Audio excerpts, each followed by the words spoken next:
Let's go to the next story about Elon Musk being based. So,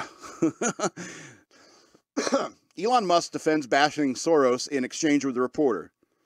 He bought pet prosecutors. So, Twitter owner Elon Musk defended himself against allegations that he was, quote, anti-Semitic after he criticized liberal billionaire George Soros and called him out for funding, quote, pet prosecutors that do the minimum against violent criminals. This was freedom of speech. Musk said something like that in his recent comments against Soros during an interview on NBC on Tuesday. If anything, Musk added he considered himself a pro-Semite. He also refused to back down after he said that Soros hates humanity, quote unquote, hates humanity, and quote, wants to erode the very fabric of civilization. I think that's true. That's my opinion, Musk told CNBC. After Musk was repeatedly pressed about his criticism of Soros and whether that hurts his business, he made another movie reference. I'm reminded of the scene in Princess Bride where he confronted the person who killed his father. Musk said, referred to the character of Inigo Montoya. Oh, is that who it is?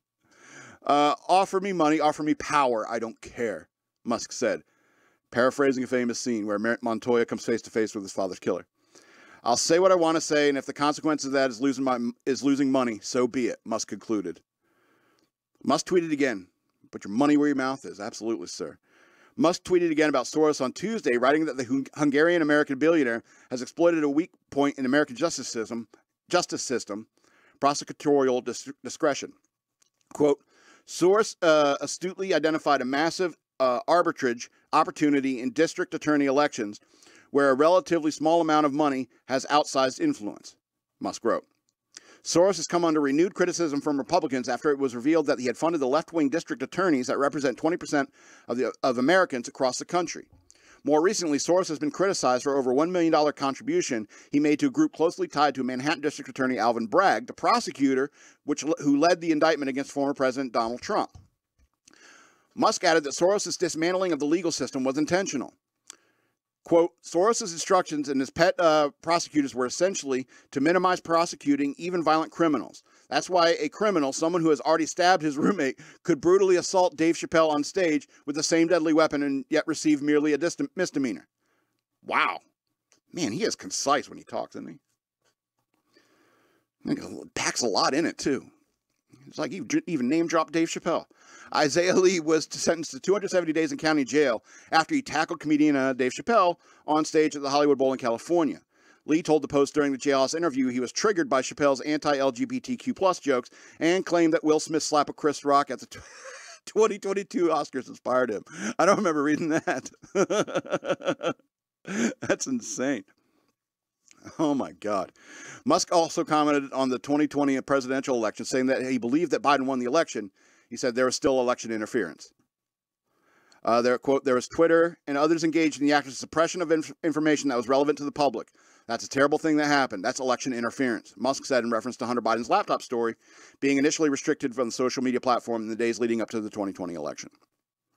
So, yeah, Elon Musk is based, and George Soros is evil. I mean, it's unfortunate that, supervillains are a real thing. They are very much a real thing.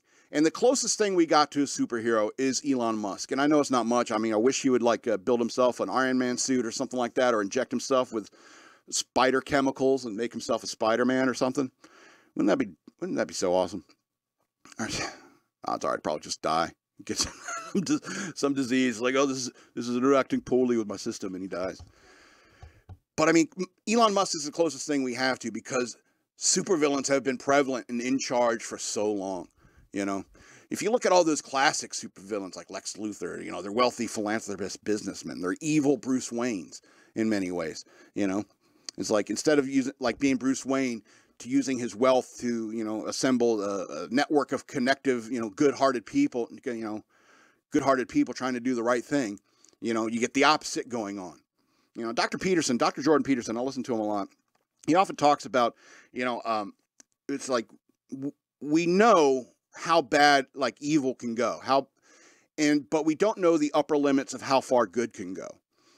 And I think that's a very interesting concept, is because, you know, there's the George Soroses in the world. There's the people who you think are supervillains. You know, probably there's some overlap with us. You know, there's legitimate supervillains in this world. And it's like, but we don't know the upper limits of what heroism could be in the positive side of that coin. You know what I'm saying?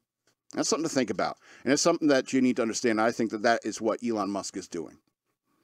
I mean, it's not like Elon Musk. I think it's very important what he said here at the end. What he said was, Musk commented on the 2020 election that he believed that Biden won the election, but there was still election interference. He's stopping short of saying we need to pull Biden out of office, put Trump in, you know, because that is actually a revolutionary thought, idea, and plan.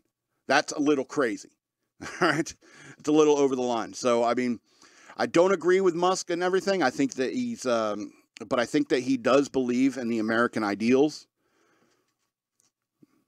And I think Twitter's a better place now. I actually enjoy scrolling through Twitter.